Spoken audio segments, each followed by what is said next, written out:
That's just something that's occurred to me, by the way. If you don't have a will, it may not go to your children, it may go to your sisters. I'm not sure about that. I don't have a will, and I know that when I die, it goes to my brother. So you just check that. Yes, I'm pretty sure I've got a will from back in the Acacia days. Quite. At least one person in it. I know. They're no good, those old wills, are they? Because we were in love with other people in those days. Exactly. Good. On that note. On that jolly note, I'll see you next week. Stop playing fast and loose with your pension. No, I'm going to gamble like a mad thing.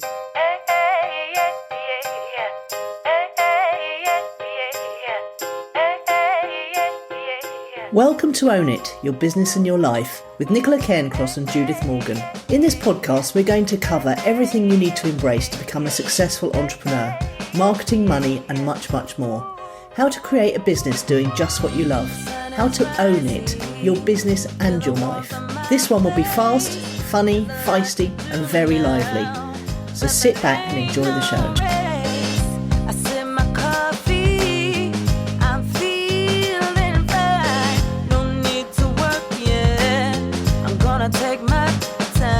Good morning. Are you there, caller? I am, and it sounds like we've got a better line now. How's your week been then? Oh, you go first. Well, I haven't really been doing anything very exciting, except I have found out that the whole willpower is depletable myth has been debunked. Because, you know, we would, in the book Willpower, Habits, all of them, they all talk about us only having a finite amount of willpower. And further tests have concluded that isn't in fact true. Willpower is like a muscle. The more you exercise it, the stronger it gets. Have you got an illustrative example in your own life where the more you exercise willpower, the easier it got? No, because I don't exercise willpower. No, me neither. This is irrelevant to both of us because it's not our truth. Well, I had to correct it for the benefit of the listeners, because I have definitely quoted that a few times, that you have to get your things done in the morning because it gets harder as your day goes on, because the more decisions you make. Yeah, but that was a theory you read somewhere. Yes. And what all you're saying is that there is now a later theory. Yes. They're theories. Yes, I suppose they are. I wish I could think of an example that either proved one or the other in my own life or yours. Well, I probably wouldn't try to harness willpower to achieve anything at all.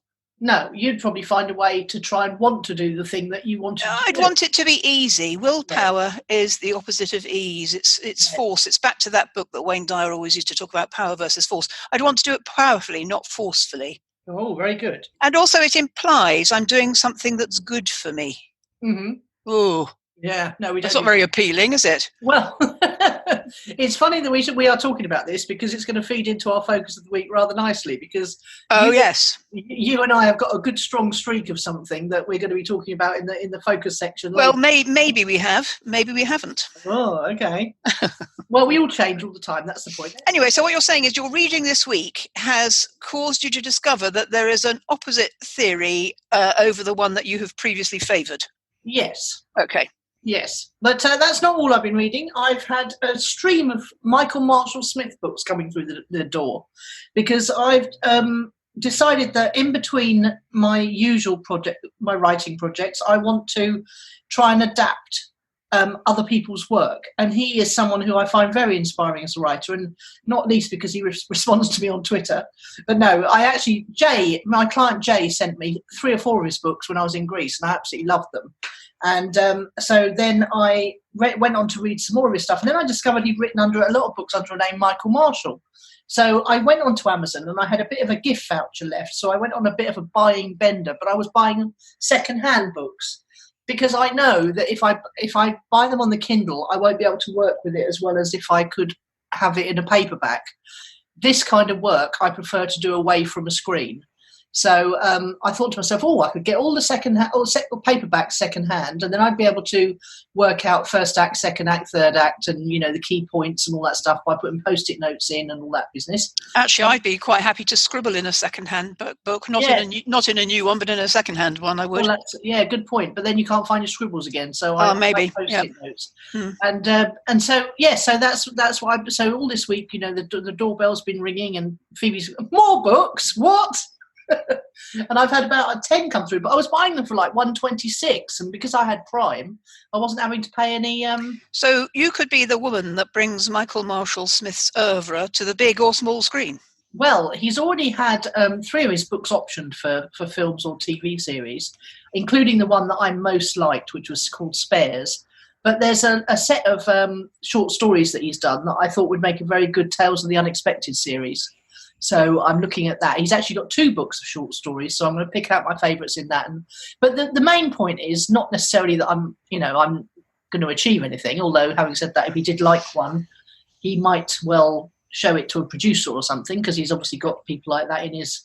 But anyway, he's higher up the hierarchy than I am, so there's nothing to say that if he wrote a good script and he liked it, he wouldn't help perhaps get it to the screen. But the thing it's going to do is it's going to give me something to be working on all the time in between when I'm stuck on my own projects. And also good practice, I think. Yeah. Is he American? No, he's British. But he lives in California? Yes. And he writes both... I think he writes Michael Marshall is his horror stuff, although I don't really like reading horror, but his is quite supernaturally and not so horrific. And his Michael Marshall Smith stuff is more sci-fi, which is much more my oeuvre. Is that how you say it? Yes. It's a good attempt, Nicola. I know you like a bit of French. Yes, I do. Well, I like all languages, actually. Yeah. So that's what I've been doing. Just working and mucking about with my hobby and having a lovely time watching films and things. Okay. Well, I've got quite a lot of things to tell you. Oh, good. I moved house on Sunday, all went swimmingly. I'm back to where I was last September and October, and I moved from, how about this for synchronicity? I moved from Leslie's farm, where they have a big house, a small house, and a home in Africa, to another friend's place where they have a big house, a small house, and a home in South Africa. Oh. And both of the little cottages have underfloor heating, which has become my latest obsession. Yeah. This family that own this place are deeply laid back, whereas I need to know and understand every last detail, but both ways seem to work. And I had to apologise for my list of pesky questions to my host, who kindly replied that she knew I liked detail, which is a bit of an understatement. But I'll give you an example. I said, is there anything I can do for you? And she said, I might want you to photograph the post. So immediately, I might want you to photograph the post because one of my daughters is coming out and I might want her to bring something with me.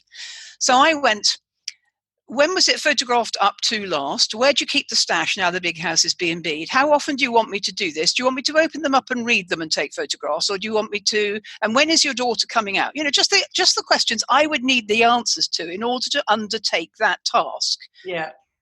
To my criteria. Otherwise it's like, well, where do I pick up the baton? So, where are you keeping the post? Oh, we're keeping the post in the car in the garage because of course now the big house is being Airbnb'd. In the car in the garage. Well, because all the big house is being B&B'd. Yeah. So you can't keep your post you can't keep anything in your house that's being B&B'd that you don't want anybody. So are they telling the B&B people to put it in the car in the garage? No, there's a man that comes every Friday that does that. There's somebody that does the handovers of the B&B. Oh, I see, right. You see, so before I got here, he was just picking up the post from the post box and putting it in the car in the garage. I don't believe, well, nobody's told me, that he's been invited to photograph and email it to South Africa. Maybe he has, maybe he hasn't. There's another detail I don't know. But if you were going to take on a task, I would not want to just randomly start in the middle of nowhere. I'd want to know what was the last piece that you were copied, and I'll take on from there. Otherwise, it's incomplete. Anyway, we're getting bogged down. They've got 2 cats who live outdoors while they were away and who are fed infrequently by this man that visits on Friday. And the window is open to the garage and they're fed in there. Everything happens in the garage. And in between, they're expected to catch their own mice. And they're brother and sister. And the little girl one is quite shy. And the other one's very pally. Well, within seconds of me arriving, he was mewing at the door and popped in up on the sofa like he did last September and October, like I'd never been away. I like him. What's good about the 2 cats outdoors is there's no pooper scooping. Yeah. Yes. And what's good about this place is when it's not being Airbnb'd, I'm here alone mostly, which is absolute bliss. It's also a wonderful place to watch the moon from. It's a full moon on Saturday. I've had moon on my duvet the last 3 nights. In the last cottage, the windows, if you remember, were at ankle height. I couldn't see anything. I couldn't see the moon. I couldn't see anything, really.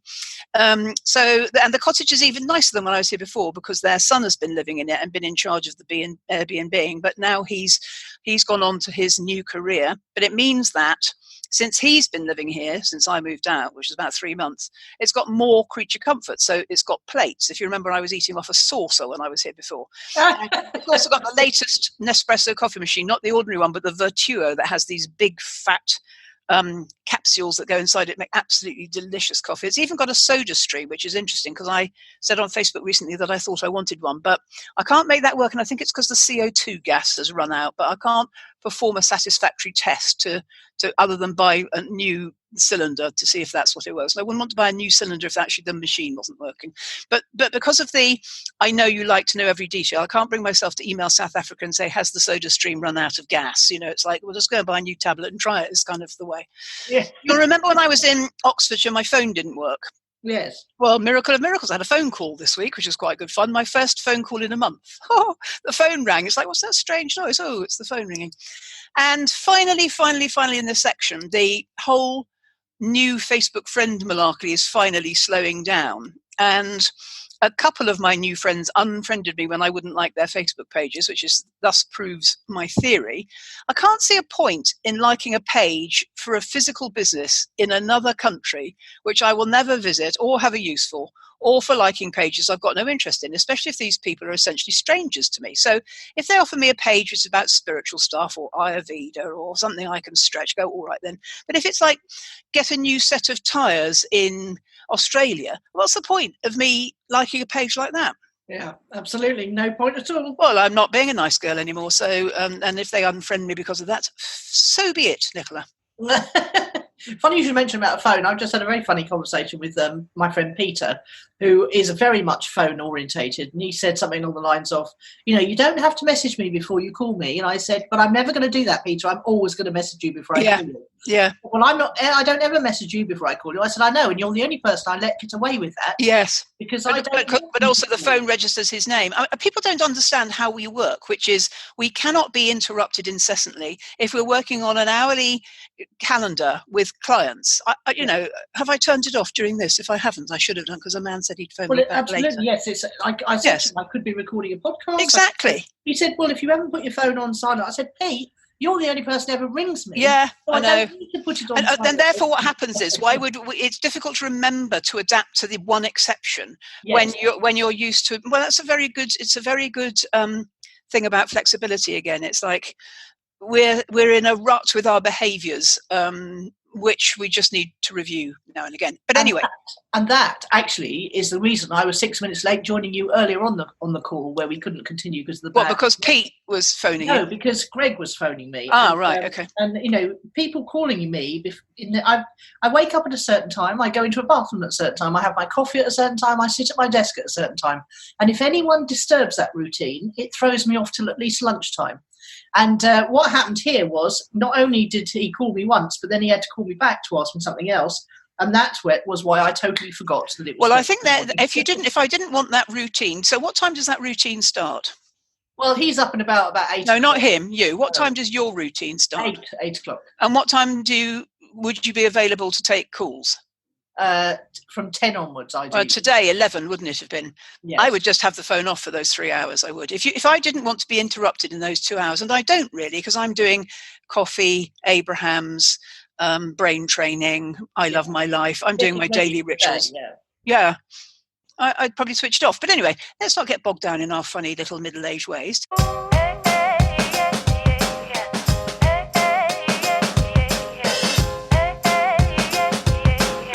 Tell me what's fueled your fire. Three things this week. I think I've got 3 as well. Go. Oh, well, I'll be very quick though. You probably haven't heard of Helen Pritchard. She's a LinkedIn trainer who teaches people how to do LinkedIn properly. Oh, now you've been talking about her without giving us her name for a couple of weeks. Well, what's her name? Helen Field. Helen Pritchard. Helen Pritchard. But I'm not sure how good she is. That's why I'm not giving you her name. But I have now, so it's too late. Some people I know have worked through her process, and one person I know has signed up as a result of it. And the thing that they told me about what her process was for marketing, and I liked it enormously and could see how it could work for Be Everywhere Online. She does the whole challenge thing, but she only does it once every quarter. But what she does do is she keeps people in a holding group, and then they moves the ones over who want to take the challenge into the challenge group. And then at the end of the challenge, she kicks them all out again. So the challenge stays there, ready to go again, but they're all kicked out. But what she does do is says, if you fell behind on this challenge, you can wait for the next one. So go over to the waiting room group and make sure you're in there still. And I thought, oh, that's genius, really, really good. So, and then I thought also the good thing of doing it quarterly is that she does daily call-ins through her group. And I thought that was a good idea too. But you could only do that if you didn't do it. You wouldn't want to do that monthly because it would be too tying. So I thought, well, cool. That's why she does it quarterly. A, because she gets the numbers quarterly rather than monthly, and B, because she's able to then devote more of her time to it. It's only a week a quarter rather than a week every month. So I liked a lot of the way she does her own marketing. So I've been following her a little bit to see how she does that. Although I've got into the group and I haven't heard a word since. And the other thing I liked about her marketing was she's not using email at all. And that is really very attractive to me now. So I thought, except I've joined her group, her waiting group, and I've never heard another beam from her or seen. Maybe all you do is wait. Maybe all you do is wait. Yeah, perhaps you do. Yeah, but you'd think that people would be talking in that group, wouldn't you? I must go and find out what's going on with it. Well, perhaps it's just not appearing on my timeline because I haven't interacted enough. But if so, that's a flaw in the whole process. And I always pin the groups I want to be active in to shortcuts, so then they're up the top on the left-hand side. Really.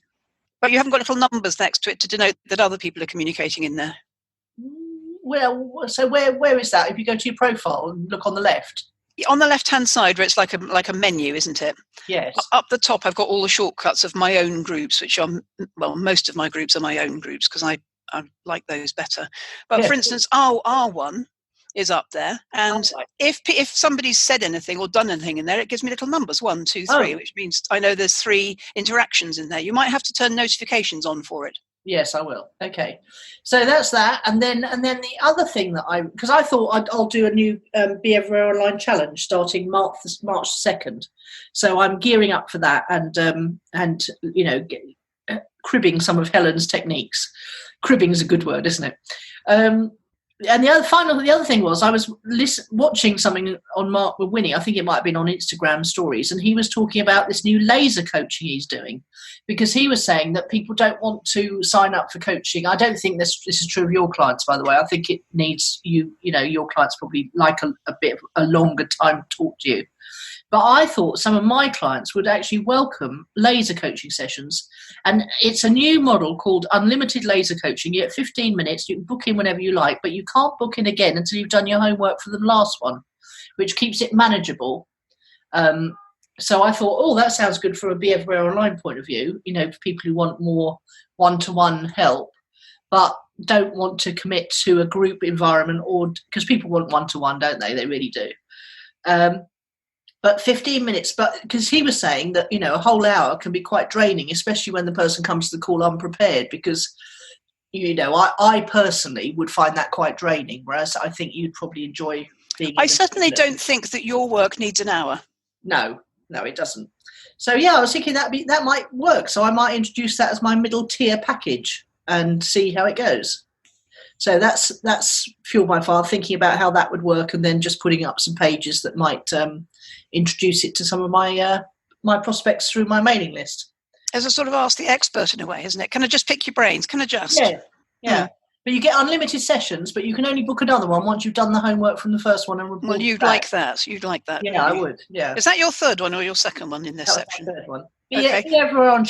Be Everywhere Online Challenge, March 2nd. Is that number 2? Helen's number 1, and the laser coaching is number 3. Yes. Yes, gotcha. What about yourself then? Well, this week, my work is mostly comprised of 2 books, which have enabled me to spend most of the week reading. The first is from a novelist client, which I can't tell you anything about yet, except I've only read the first 2 or 3 chapters, and it's good, which is a relief because I've been coaching her since God was a lad.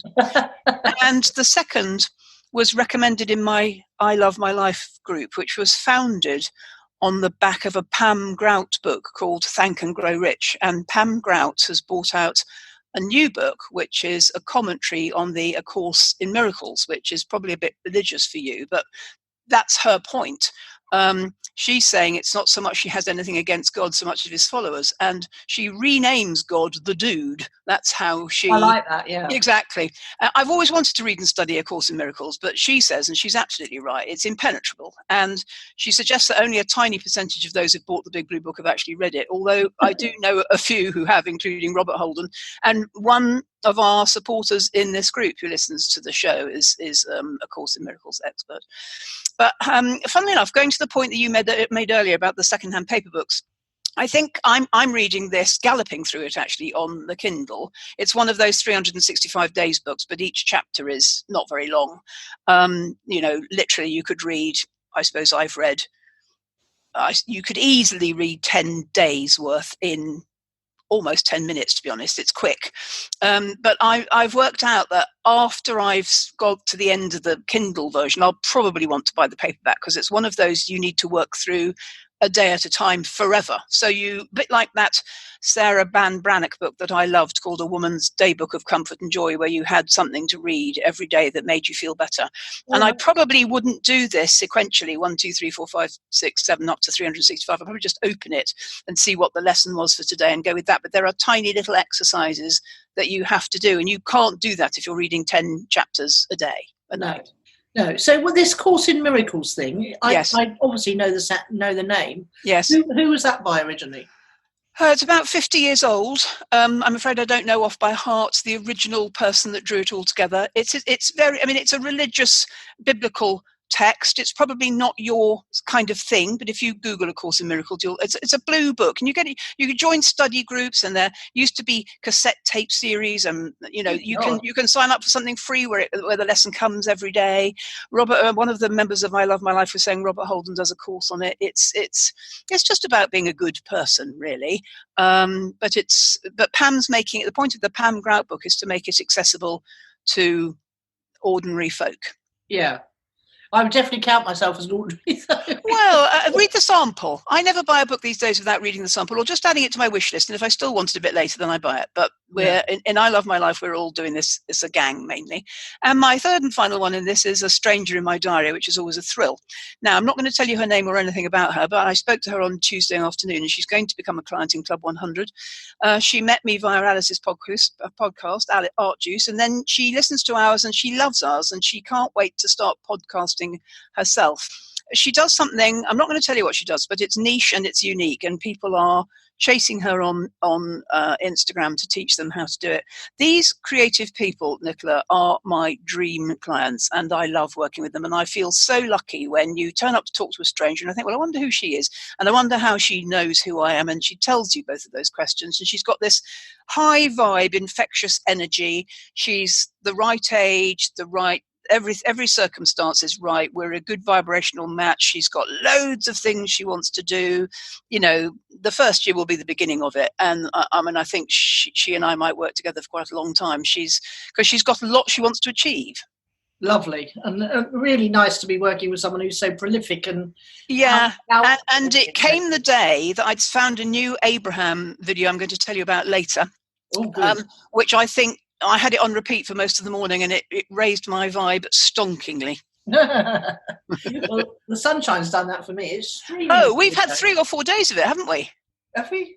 Oh, we have. Yeah. Oh, we have. Brilliant. Got the mist this morning that Marion was talking about for several days. It finally reached us up here, but in fact it's gone now. But we've had sunshine up here, I think, perhaps I would say every day this week, I think. I definitely think I've got that SAD thing. I just feel so down. I've never doubted that. That's why my summer is my favourite season. Yeah. And that message we exchanged the other day about, it's still daylight at 5 o'clock. Those are the people that need light. Yes. I've got to say, I'm thinking more and more about Stupa as well. I'm feeling very drawn back there now.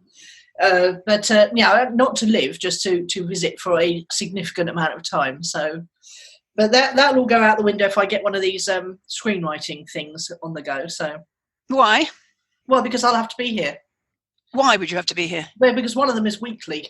I see. Sorry, I beg your pardon. I was thinking about Michael Marshall Smith. Yes, yeah, okay, got you. Yep. No. Well, that's another thing. Another plus for screenwriting as a potential future career is it's remote. Yeah, you can do it where you like. Anywhere. Yeah, you can. Yeah, lovely.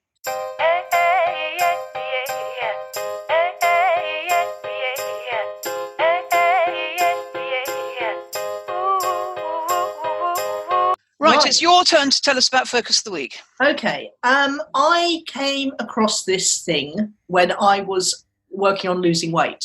They used it a lot in that. And so it comes from cognitive behavioural therapy. And one of my first coaches was talking about it on LinkedIn this week. And she was saying how it keeps rearing its head, not only for her clients, but for herself as well. And I was thinking, oh, yes, so it does. And Phoebe was in the middle of a big drama with a lot of her friends. And I was able to watch people doing this and to talk it through with Phoebe, which I hope helped her to deal with it by being able to watch her friends interact in this way. And it's called the Stephen Karpman Drama Triangle. And it's basically the fact that we all have a sort of default mode, which generally has come from our childhood and has created our personality types. And it's persecutor, rescuer, and victim. And I'll come completely clean here. For many, many, many, many years, I didn't realise it, but I was coming out of the victim corner because I wasn't.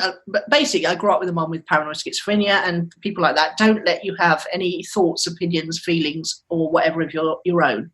So I ended up feeling like a victim because I always felt like I had no control over anything. Now, the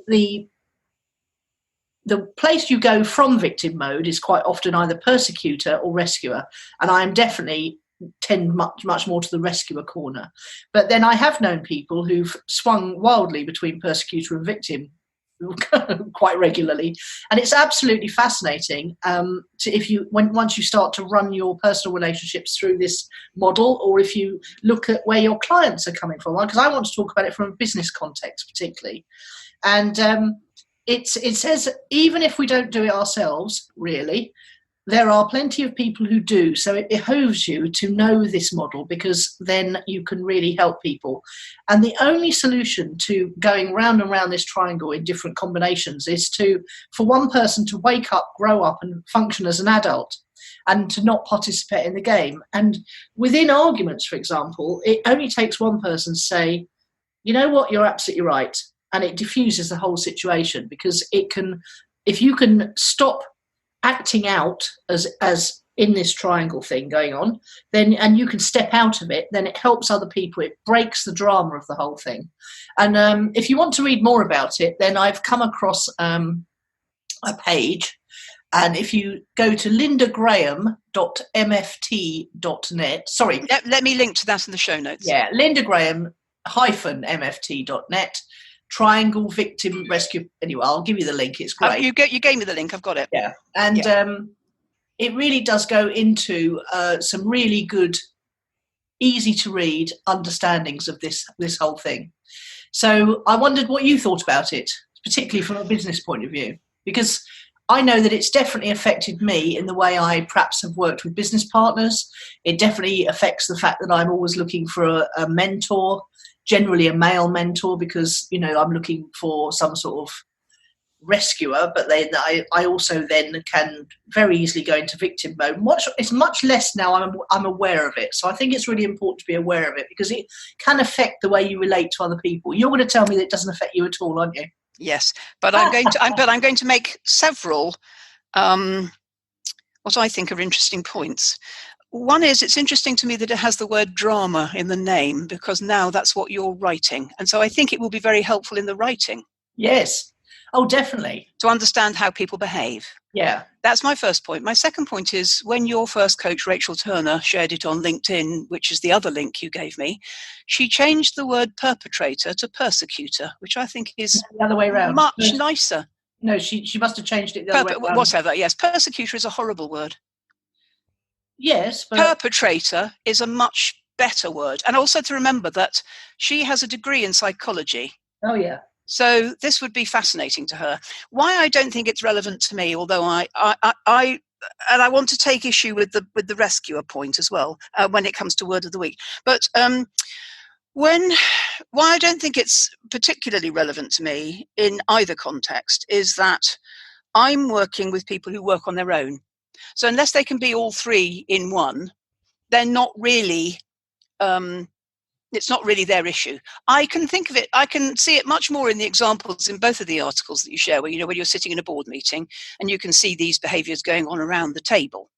And I can quite understand how men and women would typically fall into one or other of these roles, particularly that awfully nice person that makes it all right for everybody. That's the rescuer, isn't it? Yes. Yeah. Yeah, I mean, I think if you're studying psychology or into psychology or interested in human behavior,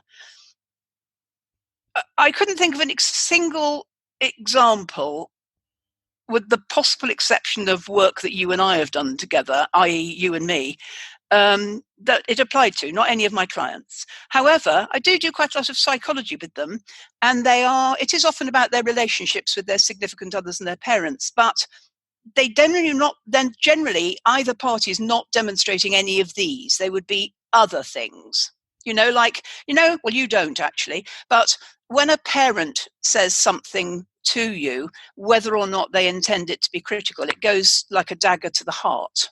Yeah. And when the parent does that, they're not being a perpetrator or a persecutor or a rescuer or a victim, and neither is my client falling into that. It's just a parent-child thing. So I just taught them into understanding that it's a choice about how to respond. I do think you're right when you said the thing about all you've got to do is just step outside it once you and you can do that more easily once you recognize it. So perhaps it's to do with it's an over-academic explanation of something we've probably learned through our personal development work over 20 years. Yes. And the interesting thing for me is that when people talk to me about, there's been a lot of talk about, Brexit is causing people not to buy things or invest in things. And, that's the same as blaming the government or blaming the system or whatever, isn't it? It makes people into victims rather than enabled grown-ups. And so I think as a coach, it's a really great role for the coach to be an adult and help someone, like you say, get outside the drama of what's happening to them and really examine things in a calm, enabled, grown-up manner. All right, well, let me ask you this. I've known you for 20 years. You were much more of a drama queen when I first know you. You're not really a drama queen anymore.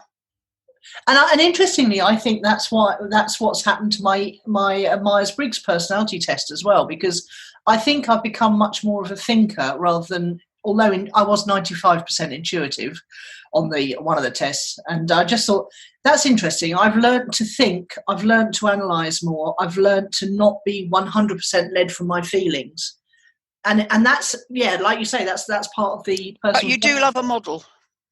I do love a model. I really do.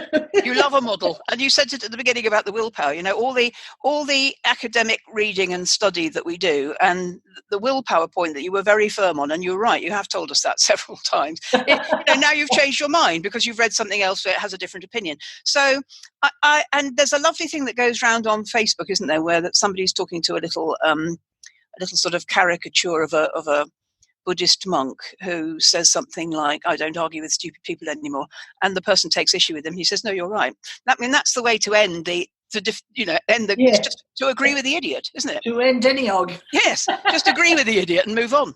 Yes. What I find better still on Facebook is just not engage. Quite often I untype comments that I was intending to publish thinking, I don't want to be involved in this conversation.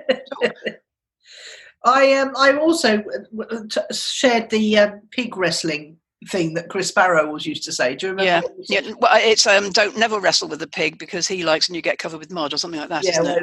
it's not mud you get covered in. Yeah, no shit, that's right. So let me tell you about this focus of the week is directly opposing what I've learned from this Abraham video I'm going to tell you about in Who or What's Impressed. Oh, lovely. And she says in that, I'm all right with what anyone is up to. And if you're all right with what anybody's up to, then you don't have to take up any of these roles, do you? No, you don't have to get into the drama in the first place. No, she's saying, I'm all right with what anyone is up to, and I hereby proclaim their basic irrelevance to me. Oh, very good. And I appreciate how irrelevant everyone else's opinion is about everything. I don't have to explain anything to anyone or make anyone understand when I'm aligned with who I really am. All I have to do is be who I really am, because the universe will not sync me up with those who are not ready for me. So all I have to do is be real, present, alive, and emotionally aware of what I'm feeling in any moment in time. Now, that's much closer in 2020 to how I operate now than in some drama triangle. Yes. Now, doesn't mean I don't understand. I mean, I like psychology. Doesn't mean I don't understand it. Doesn't mean I think it's not useful. I think there'll be lots of listeners thinking, oh, that sounds fascinating. I know I'm a victim or a rescuer or a persecutor or whatever it is, and rush to it. It's quite simply explained in both of those articles, and I'll link to both of them so people can see. But yeah, how did you know I was going to say it's got no relevance in my life at all? Because you're a really grown-up person. I'm self-actualized most of the time. Things and people can push my buttons. Yes, but generally speaking, you come down from that quite quickly. But also, as well, I don't want to be described by some thesis. Yeah. Yes. Yeah. I understand. Yeah. Not to say I can't recognise myself. Actually. Well, because we've talked about you wanting to be a good girl.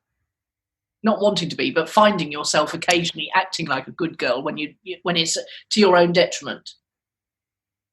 Well, I notice it. That's the point, isn't it? And then I have a choice. Yeah. But I don't think good girl comes into any of these. You're saying a good girl might be a rescuer. Yes. See, I don't agree with that. And my word of the week, can I say both so that they cross over?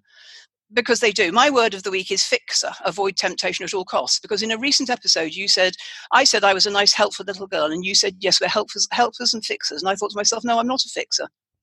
I'm not a fixer. I'm a helper. So the person can then help themselves. And the thing I'm always on your case about is don't try and fix those sisters of yours. Let them help themselves. But it helps me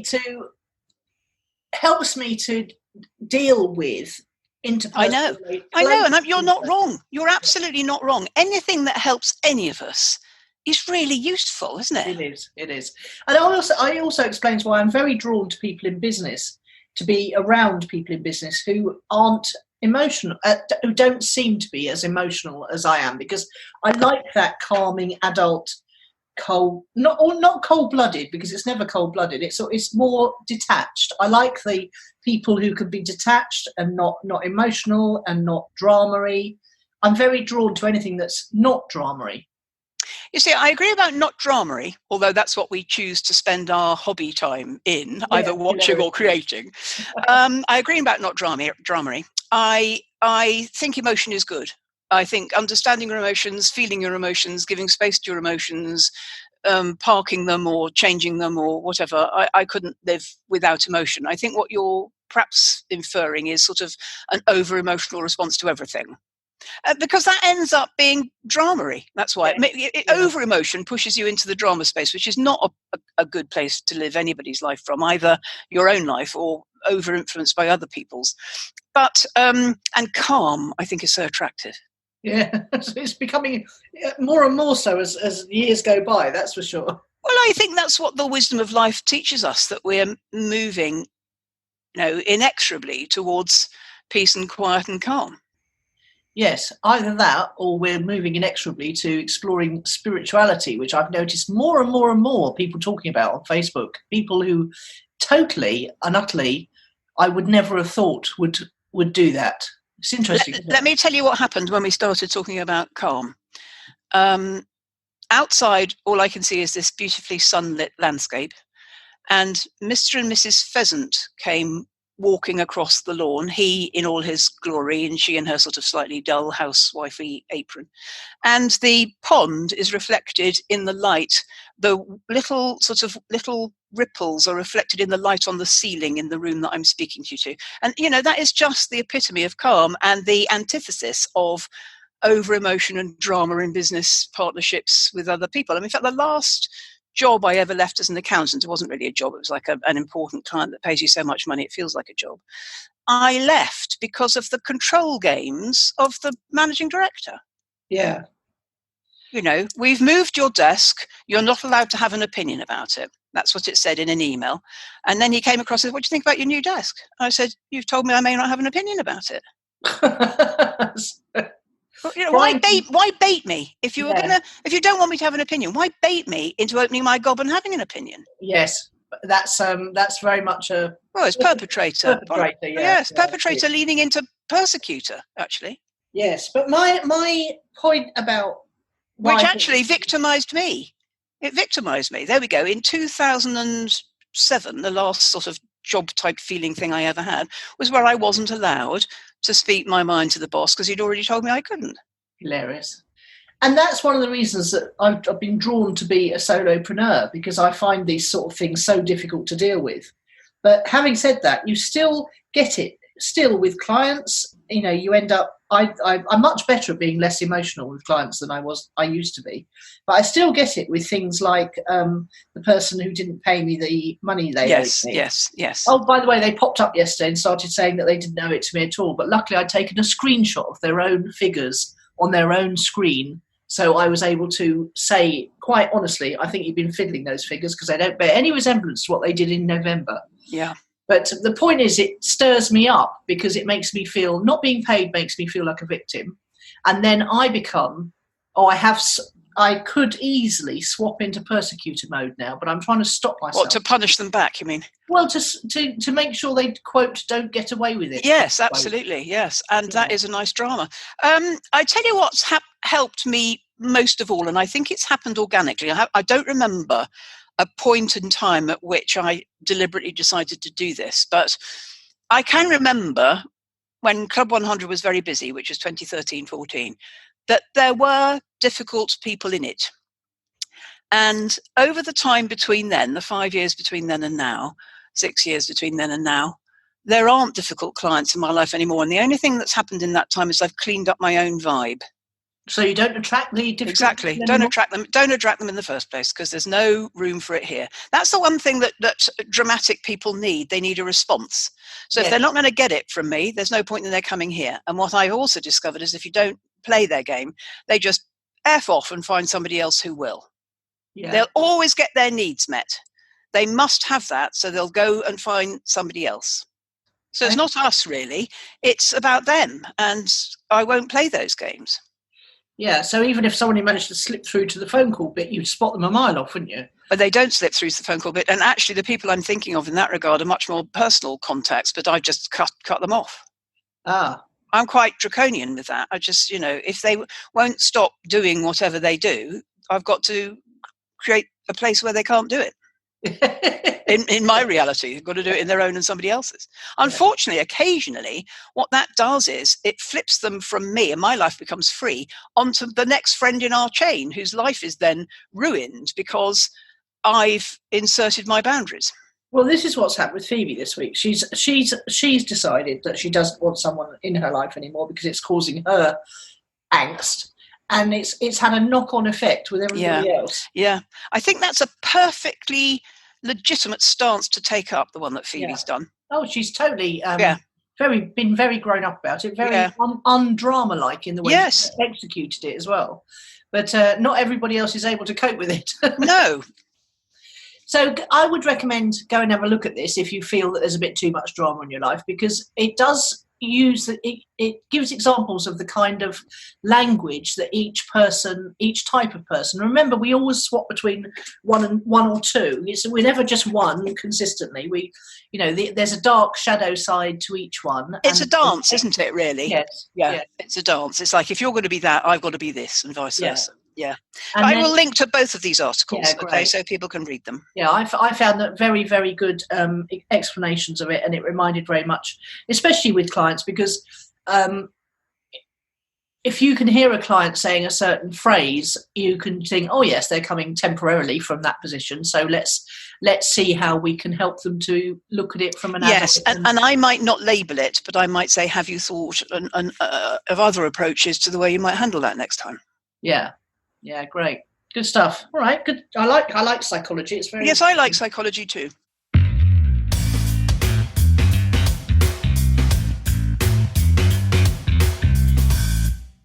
Right, so you said your word of the week, but yes, it's fixer. It's fixer because right. you did say, and I didn't have time to take you up on it because it would have taken us into a whole new area. You said we're helpers and fixers. No, I'm not a fixer. So I've put here, avoid temptation at all costs, because I think there is a temptation if somebody's coming to you about something you're good at. Well, your choice is to empower them to deal with it themselves, or say, give it to me, I'll take care of it. Yeah, that's fixing, isn't it? And I find it really easy when I'm with people when people are asking me about how to do things. Like, for example, I've got a friend who keeps coming to me in the last 2 or 3 weeks before an event and saying, how can I get more bums on seats? And I end up doing his Facebook ads for him. And I think, why am I doing this again? Yes, what a successful technique, though. You see, and interesting for him, I always say that men are very successful, period. And what I mean by that is at getting their needs met. Very much so. And it's really funny, going back to the Drama Triangle thing. Nelson said something to me the other day, bless him, and he said it, and it triggered me so hard because it made me feel emotionally manipulated. And he was just trying it on, basically. Yeah. And Phoebe immediately said, oh, don't do that to her. Yeah. And I actually I felt really quite upset for a second, and really had to force myself not to react very strongly indeed. But yes, Phoebe spotted it a mile off. But I think men, generally speaking, are quite good at subconsciously. He certainly didn't know he was doing it, and he thought to him it was just, I might as well ask and see if I get away with it. Well, quite. It's the cheek of old Nick, isn't it? Yes. Cheek of old Nick. That's what men have got. Anyway, my word of the week is, it's sort of two, not one. Distraction. I was watching something the other day and they were talking about distraction is a good way to make sure you don't get any traction. And traction is a diminutive of distraction. And they were talking about, for example, it's when you get distracted doing things that feel like work. So, for example, doing your email inbox instead of doing what you need to do, which is create that course or write that sales page or whatever. It's anything that's urgent, you can legitimately describe as urgent, but it feels worky. And I like that expression a lot. Doing things that feel worky but aren't. Instead of taking action towards your goal, because your goal feels hard or dangerous. And the chap who talks about this is Nir Eyal, which is Nireyal. That's 2 words. So, and he talks about blamers, shamers, and claimers. So we've got another model. Another model going on there. Blamers, claimers, and shamers. Yes. So I would think that is that the same thing? Blamers is a victim. Yeah. Shamers and what? Blamers. Blamers have got to be. Blamers is the victim. No. Yes. Persecutors. No, blamers is the victim. I'm blaming people. What are the other two? Shamers and claimers. Yeah, I think shamers is probably claimers, the rescuers, persecutors, the shamers. Yeah. So good old Nir has come up with a new sort of set of words, but I liked his distraction means you don't get any traction, but traction. It's probably literally what it means though if you go to the dictionary. Yeah. I enjoyed that a lot. So I'm starting to make notes now in advance of our calls of things that occur to me during the week. Only taken you 261 episodes, says the Persecutor. Blamer. No, I said Persecutor. I said only taken you 261 episodes, said the Persecutor. I said the shame of Persecutor, yes. Yeah. And I'm going to, it's funny, isn't it? It didn't stop you telling us at the beginning something you told us last week. Which was what? Michael Marshall Smith's novels and Oh, did I? Why didn't you shut me up then? Well, because I've sworn not to. And people who listen clearly don't listen in the same way that I do, because they say, don't shut Nicola up, because we've never heard that before, because they think you and I talk to each other incessantly between the shows, not realising that this is the only conversation that we have. It's true, we largely don't. But don't forget, I'm a listener for a living, so if you've told me something before, I'll know that. Yes, and you'll remember it, whereas I don't remember one thing from 1 week. Well, that's where you're at in your life cycle. Your memory will improve. Well, let's hope so. I've managed to do a bit more luminosity this week. Yeah, I found a new one. Did you see? Yeah, I did, yes. Oh, it's better, I think. Is it? Okay, well, I'll have to give that a try then.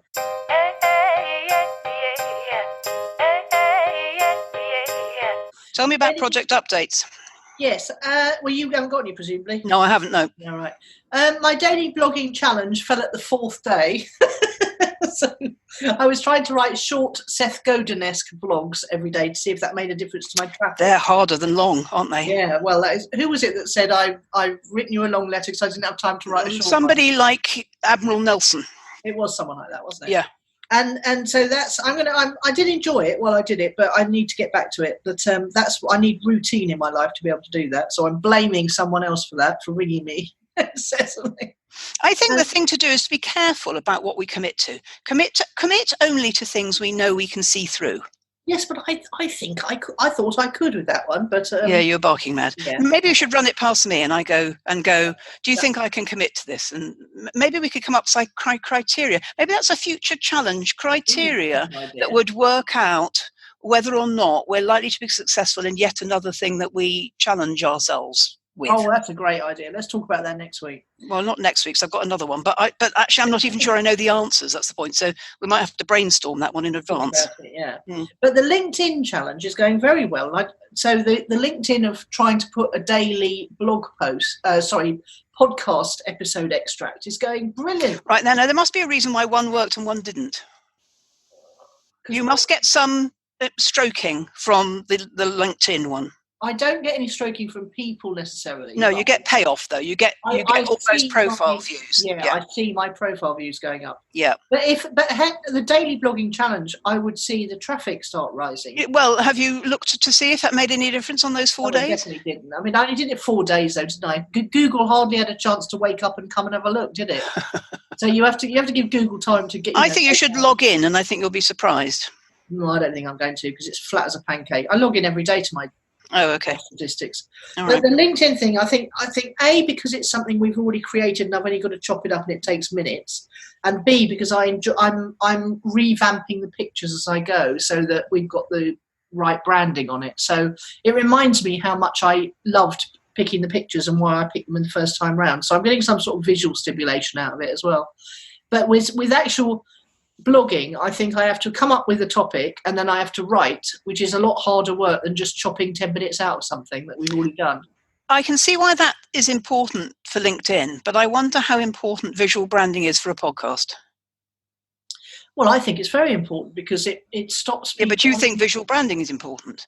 Most of our people who listen to our podcast never see anything that we create pictorially. Well, they must do, but the majority of people watch it. Most people listen to it on a podcast platform, I'll grant you. But all you just see is that funny. I don't think they see it. They think, oh, another episode of Own It, and in they go. But I think it must help to attract new people having a glorious picture on episodes. We'll have to ask the group, won't we? If you're not a member of our Facebook group at the moment, then do come along and request access. It's completely free. I do put that on the bottom of every week's show notes. So if anybody ever goes to look at the show notes, they'll see everything they ever need to interact with us fully. Yes, should you want to. And our website, ownitthepodcast.com, has links down the left-hand side on how to do that as well. We're looking for a rescuer because we've got a persecutor and a victim already. Well, no, we're not. We're not looking for anything. We're whole and sound as we are. Yes, we are, absolutely. Right, so go on to who or what's impressed then. Yes, now, so my newest Abraham video, which I will link to, is called General Wellbeing 2.0. Oh, And lovely. I love its vibe, I love its music, I love what it teaches, I love the words on screen. There's only one picture on screen and it says, live for the moments you cannot put into words, which is ironic given that we like to write words and speak words. But anyway, I had it on repeat on Tuesday morning endlessly, and I think and I've listened to it every day since, I think I'll begin my day with it for the foreseeable future. It just ticks all my boxes. It's really vibrating for me. It's my best ever. And it's reminded me that when I listen to Abraham, it works, and when I don't, it doesn't. Is there actually her talking on it? Yes. Oh, good, because I like watching her. Oh no, you don't see her on this. No. Oh, really? It won't work for you. Oh, I really love the ones when it's actually her. I never watch any of them. I just minimise them and listen. Oh, see, I can't do that. I have to watch something as well. I can just about cope with the cartoons, but I really don't. And I can cope with the ones where they've just got pretty pictures. Actually, to be honest with you, there may be pretty pictures. I'm not altogether sure. Okay. Pretty pictures is good. And hilariously, my who or what's impressed is the polar opposite of that. It's techie. I don't know if you know, but tell me if I've told you this before, Judith, but I got the kids and my stuff all moved over to Hargreaves Lansdown SIPs. Yes, you do tell us that a couple of weeks ago, but it doesn't matter, Nicola, because everybody else isn't listening in the same way that I am. Okay, well, anyway, I just wanted to report a bit of a major win.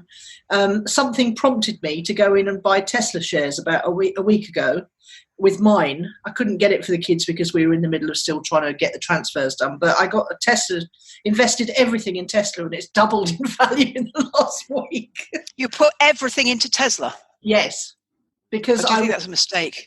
No, it's not a mistake. You can't put all your eggs in one basket. You can if the basket is if the eggs are quite small. I'm suggesting it's not ideal to put. You've taken the highest risk there is by putting everything into one thing. Yes, but when you're starting out with a teeny tiny pot of money, which we all are, because it's just what was dribs and drabs of what was left. So your assumption here is that you need to play bold. Yes, in the early days, and then you diversify. All right.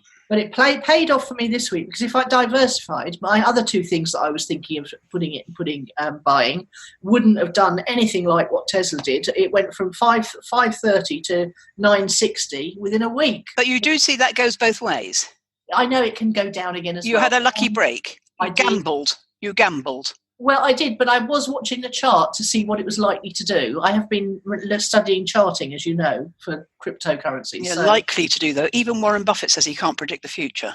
Warren Buffett is actually one of the least successful investors year on year. That's because he plays very cautiously. Yes, I know he does. Yeah. Honestly, he's got everything he owns at the moment in cash. And he still lives as if he was through choice. The millionaire next door. Through choice. McDonald's for breakfast. Yeah, through choice. He has a steak, doesn't he, and a cherry Coke. But of course, that may be apocryphal. What's that word mean? Well, it may be an urban myth that we've all bought into. Oh, he might have changed it to fried eggs 6 years ago, and nobody knows.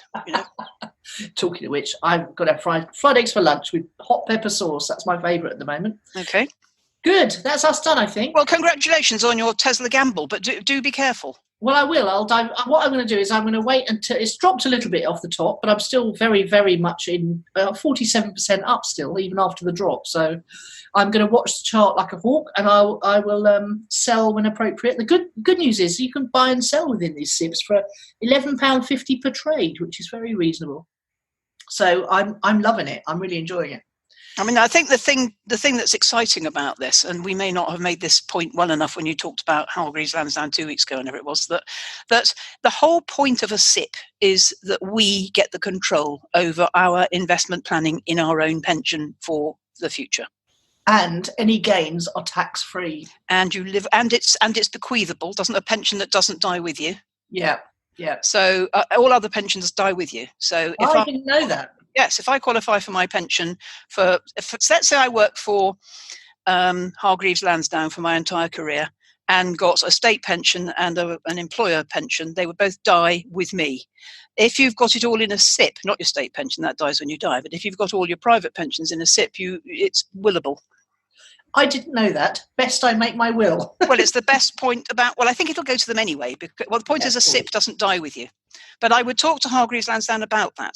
Yes, because that is a very good thing. If it's willable, do I actually have to have a will, or will it just automatically transfer to my only living relatives, my children? Yeah. Yeah. But, if I put it into a fund that was administered by someone else, there's not many people that could have done a 47% increase in a year. Well, they wouldn't have. Their corporate decision would have been not to play like that, because it's playing fast and loose with their clients' money. There's just something that's occurred to me, by the way. If you don't have a will, it may not go to your children, it may go to your sisters. I'm not sure about that. I don't have a will, and I know that when I die, it goes to my brother. So you just check that. Yes, I'm pretty sure I've got a will from back in the Acacia days. Quite. At least one person in it. I know. They're no good, those old wills, are they? Because we were in love with other people in those days. Exactly. Yeah. Good. On that note. On that jolly note, I'll see you next week. Stop playing fast and loose with your pension. No, I'm going to gamble like a mad thing. No. See you later. Okay. Bye. You've been listening to Nicola Cairncross and Judith Morgan. Do come and visit us at ownitthepodcast.com. We'd love to hear your feedback. You can find out more about Judith and visit her on her website at judithmorgan.com, and you can find Nicola at nicolacairncross.com.